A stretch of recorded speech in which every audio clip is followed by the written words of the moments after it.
BJP Jammu Kashmir की तरफ से एक हाई लेवल डेलीगेशन को कॉन्स्टिट्यूट किया गया, जिसमें जम्मू से हम 4 लोग, आदरणीय श्याम शर्मा जी, आदरणीय पठानिया जी, आदरणीय डॉक्टर नरेंद्र सिंह जी, और हमारे साथ यहाँ पे पार्टी के जनरल सेक्रेटरी और यहाँ के स्थानीय नेता भी हैं, विबोध गुप्ता जी। ऐसे 5 लोगों का हाई लेवल डेलीगेशन राजौरी और पुंछ के 2 दिवसीय दौरे पे है।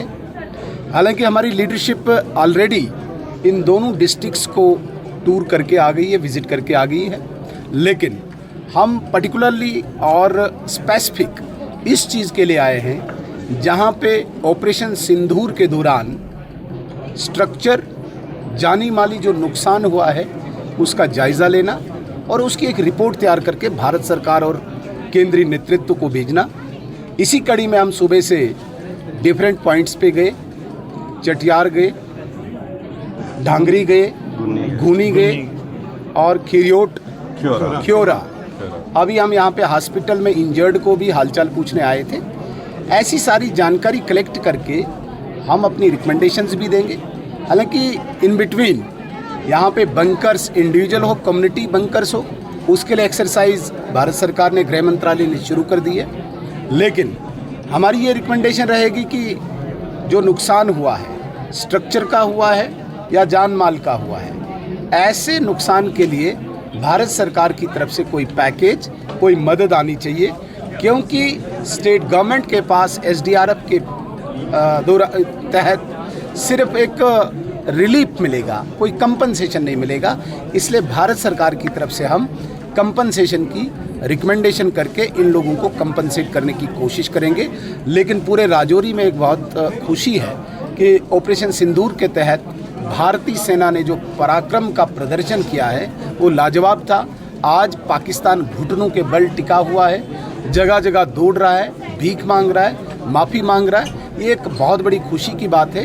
राजौरी चूँकि एक सीमावर्ती ज़िला है, यहाँ के लोगों ने अनेकों इस प्रकार की घटनाएं देखी है, लेकिन ये वाली 2025 की 6 और 7 मई के बाद की रात और 3 दिन लगातार जिस प्रकार से भारतीय सेना का शौर्य हमारे सामने आया है, ये राजौरी वालों के साथ साथ पूरे देश के लिए गर्व। देखिए, SDRF और NDRF में जो पैसा आता है वो एक फिक्स क्राइटेरिया के तहत आता है। जब हम पैकेज की बात करते हैं तब हम इन लिमिट्स के बाहर की बात करते हैं।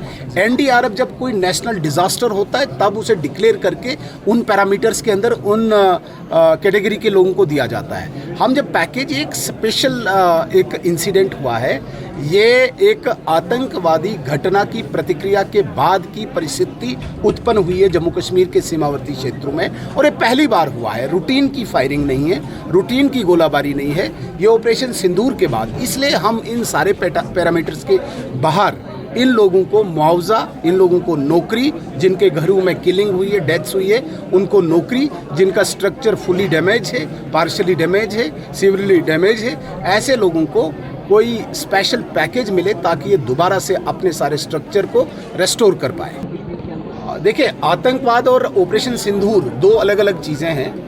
आतंकवाद की जो घटनाएं वो इनसाइड हैं, वो इंटरनल सिक्योरिटी हमारी रोज़ाना उनसे निपट रही है।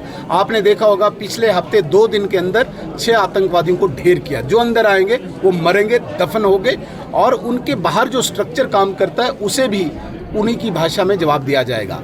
ये जो ऑपरेशन सिंदूर था, ये क्रॉस बॉर्डर था। आतंकवादी घटना की प्रतिक्रिया दूसरे देश में जो आतंकवादी ठिकाने हैं उनको ध्वस्त करके, उनको नष्ट करके एक जवाब देना था उस आतंकवाद की फैक्ट्री को जो बार बार वहाँ पे आतंकवादी तैयार करके भारत को अशांत करने की, डिस्टर्ब करने की कोशिश कर रहा है, वो उनको जवाब था। इसलिए जो अंदर आए हैं वो मरेंगे, लेकिन जो वो पाकिस्तान जो फैक्ट्री आतंकवाद की, उसको एक करारा जवाब है और उसे समझ आ चुका है। अगर फिर नहीं समझा तो हमने कह दिया है, act of terror will be treated as act of war, और आइंदा कभी भी ऐसा दुस्साहस करने की कोशिश करेगा तो अपनी प्रहारक शक्ति ही खो बैठेगा।